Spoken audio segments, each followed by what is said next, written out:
عہد شکنی، خیانت، بے وفائی، یہ اہل نفاق کی نشانیاں ہیں۔ رسول اللہ صلی اللہ علیہ وسلم نے فرمایا جب اللہ تعالیٰ اگلے پچھلوں کو اکٹھا کرے گا تو عہد شکن کے لیے ایک جھنڈا بلند کیا جائے گا اور کہا جائے گا یہ فلاں بن فلاں کی عہد شکنی ہے، آپ نے عہد و پیما کیا ہے، مسلمان حکمران کے ہاتھ پہ بیعت کی ہے، اس کے خلاف بغاوت، اس کے خلاف خروج، اس کے خلاف عہد شکنی، یہ قیامت کے دن آپ کی بربادی کا ذریعہ بنے گا۔ جھنڈا گاڑا جائے گا کہ یہ فلاں کی عہد شکنی ہے اور فلاں کی بغاوت ہے۔ رسول اللہ صلی اللہ علیہ وسلم نے فرمایا قیامت کے روز ہر عہد شکن کے لیے ایک جھنڈا نصب کیا جائے گا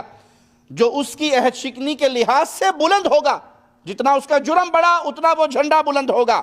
اور لوگوں کا امیر اگر عہد شکنی کرے تو اس سے بڑا بد عہد کوئی نہیں ہوتا۔ حکمران کو بھی آپ نے پابند کیا کہ جو تم نے عہد و پیما اپنی عوام سے کیے ہیں اس کو پورا کرو، عوام کو بھی پابند کیا کہ تم اپنے عہد کو نبھاؤ، اور ایک روایت میں ہے کہ اگر حاکم ظلم بھی کرے تو اس پہ صبر کرو، اپنا حق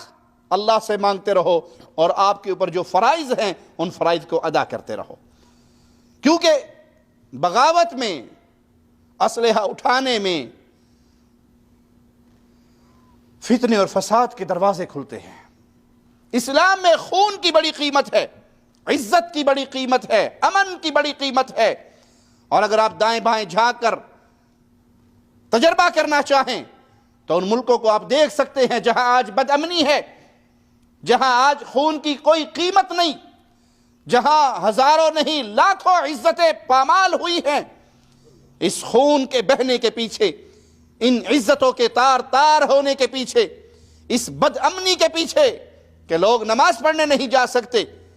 گلیوں کے اندر خانہ جنگی کا بازار گرم ہے، اس کے پیچھے کہانی اگر غور سے آپ پڑھیں گے تو ایک ہی ہوگی کہ عوام اپنے حاکم کے خلاف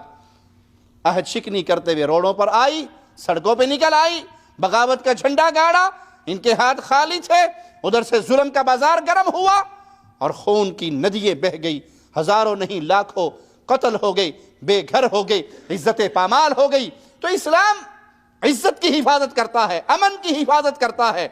عہد و پیما کی حفاظت کرتا ہے، اور روکتا ہے اپنے ماننے والوں کو کہ اس راستے پہ نہیں چلنا جو راستہ بد امنی کا، خون کے بہنے کا اور عزتوں کے پامال ہونے کا ہے۔